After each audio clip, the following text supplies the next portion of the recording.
ദിനംപ്രതി കേരളത്തെ ഞെട്ടിക്കുന്ന വാർത്തയാണ് പുറത്തു വന്നിരിക്കുന്നത് അല്ലേ. കുറച്ച് ദിവസമായി നമ്മൾ എന്തെല്ലാം വാർത്തകളാണ്, ദുരന്ത വാർത്തകൾ കേൾക്കുന്നത്.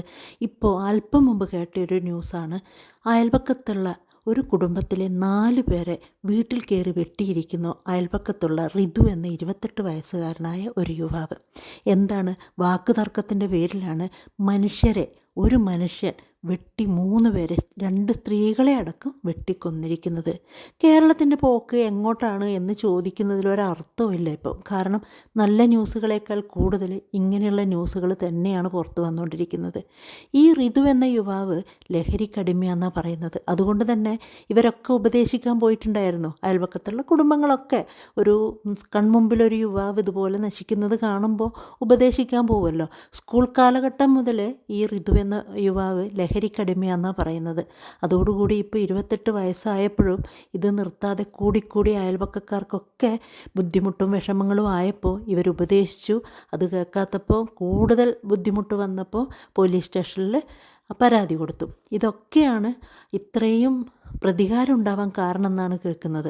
എന്തായാലും ഏത് പ്രതികാരത്തിൻ്റെ പുറത്തായാലും ഒരു വീട്ടിൽ കയറി 4 പേരെ തുടരെ വെട്ടിയിട്ട് അതിൽ 3 പേരും മരിച്ചു, ഒരാൾ ഗുരുതരമായി ഹോസ്പിറ്റലാകും. എറണാകുളത്ത് ചേന്നമംഗലത്താണ് ഈ സംഭവം ഉണ്ടായത്. അല്പം മുമ്പ് ഒരാൾ മരിച്ചിട്ടില്ല, ബാക്കി 3 പേരും മരിച്ചു. ഇതിനു മുമ്പ് ഇതുപോലെ 2 വീട്ടിൽ അയൽപക്കത്തുള്ളൊരു സ്ത്രീ പറയുന്നത് 2 വീട്ടിലും കയറി ഭീഷണി മുഴക്കിയിട്ടുണ്ടായെന്ന്. പെട്രോൾ ഒഴിച്ച് കത്തിക്കുമെന്നൊരു ഭീഷണി ഉണ്ടായിരുന്നു. പക്ഷേ ആ സമയത്ത് അവരുടെ വീട്ടുകാർ പറഞ്ഞത് കുഴപ്പമില്ല, ഞങ്ങൾ നോക്കിക്കോളാം എന്ന് പറഞ്ഞത്.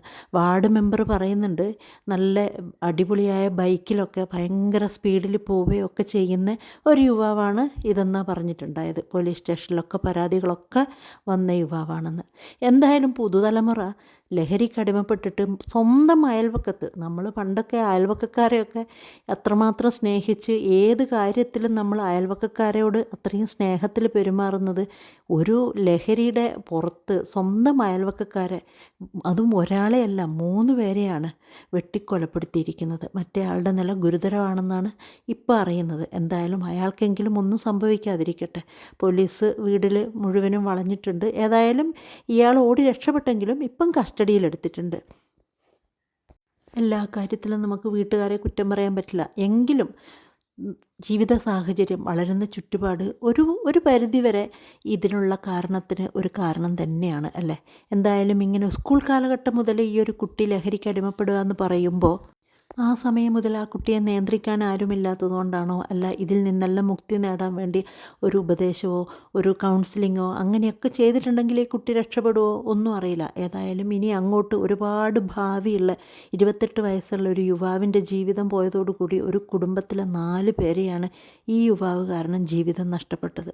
എന്തായാലും കേരളത്തിൽ ഇത്രയും ഗുരുതരമായ വാർത്തകളൊക്കെ കേൾക്കുമ്പോഴെങ്കിലും സ്കൂൾ തലത്തിൽ ഇങ്ങനെയൊരു ലഹരിയുടെ കാര്യത്തിൽ ഒരുപാട് ശ്രദ്ധ ഇനി മുന്നോട്ട് വേണം. എന്തായാലും സ്കൂളിൻ്റെ മുന്നിൽ ലഹരി വിൽപ്പന തകൃതിയായി നടക്കുന്നുണ്ടെന്ന് നമ്മൾ പലപ്പോഴായിട്ട് ന്യൂസിൽ കേൾക്കുന്നുണ്ട്. അത് ഓരോ ഇതുപോലുള്ള ന്യൂസുകൾ വരുമ്പോൾ ആ സമയത്തൊരു ശ്രദ്ധയുണ്ടാവും.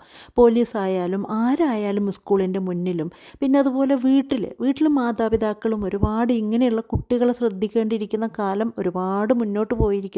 എന്തായാലും കുട്ടികളെ നമ്മൾ വീടുകളിൽ നിന്ന് ശ്രദ്ധിച്ചാലും മാത്രം കുട്ടികൾ നന്നാവും എന്നൊന്നും പറയാൻ പറ്റില്ല. കാരണം പുറത്തു പോയി സുഹൃത്തുക്കളുമായിട്ടായിരിക്കും ഇവരിത് കൂടുതലും ചെയ്യുന്നത്. എന്തായാലും ഇനിയെങ്കിലും ഇങ്ങനെയുള്ള ഞെട്ടിപ്പിക്കുന്ന വാർത്തകളൊന്നും കേൾക്കാതിരിക്കാൻ നമുക്ക് പ്രാർത്ഥിക്കാം. അവിടെ ഗുരുതരാവസ്ഥയിൽ കിടക്കുന്ന അയാളെങ്കിലും ജീവനോടെ തിരിച്ചു വരാനും നമുക്ക് പ്രാർത്ഥിക്കാം.